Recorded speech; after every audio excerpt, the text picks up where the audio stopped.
Ideas. ലൈഫിൽ ഏറ്റവും നല്ല കാലം എന്ന് പറയുന്നത് നമ്മൾ പഠിക്കുന്ന കാലമായിരിക്കും അല്ലേ? എനിക്ക് അങ്ങനെയായിരുന്നു കേട്ടോ. അങ്ങനെ ഓർമ്മകളൊക്കെ ഉള്ള ഒരു സ്ഥലത്താണ് കേട്ടോ ഞാൻ നിൽക്കുന്നത്. ഇത് വന്നേരി ഹയർ സെക്കൻഡറി സ്കൂളാണ്. ഞാനിവിടെ അല്ല കേട്ടോ പഠിച്ചത്. അപ്പം ഞാൻ എന്തിനാണ് ഇവിടെ വന്നതെന്ന് വെച്ചാൽ എൻ്റെ ഹസ്ബൻഡിൻ്റെ ഉമ്മ ഇവിടെയാണ് പഠിച്ചത്. ഹസ്ബൻഡ് അനിയനെ അനിയത്തി അങ്ങനെ അവരുടെ റിലേഷനിൽ കുറേ പേരൊക്കെ ഇവിടെ തന്നെയാണ് കേട്ടോ പഠിച്ചത്.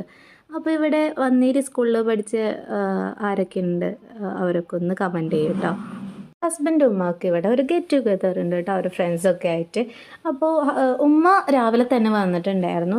നമ്മൾ ഒരു ഉച്ചയ്ക്ക് കഴിഞ്ഞതിന് ശേഷമാണ് കേട്ടോ വന്നത്. ഈ ഫ്രണ്ട്സൊക്കെ നന്നായി എൻജോയ് ചെയ്യുന്നുണ്ട് കേട്ടോ, കാരണം കുറേ കാലമായില്ലേ അവർ കണ്ടിട്ട്. അപ്പോൾ അതിൻ്റെ ആ ഒരു സന്തോഷം എല്ലാവരുടെ ഇടയിലും ഉണ്ടായിരുന്നു, ഡാൻസും പാട്ടും ഒക്കെ ആയിട്ട്. ഉമ്മയാണ് കേട്ടോ വാട്സപ്പ് ഗ്രൂപ്പ് ഉണ്ടാക്കിയതും അതുപോലെ ഫ്രണ്ട്സിനൊക്കെ ജോയിൻ ചെയ്യിപ്പിച്ചതൊക്കെ. അപ്പോൾ അതിനൊക്കെ വേണ്ടി ഫ്രണ്ട്സൊക്കെ എല്ലാവരും കൂടി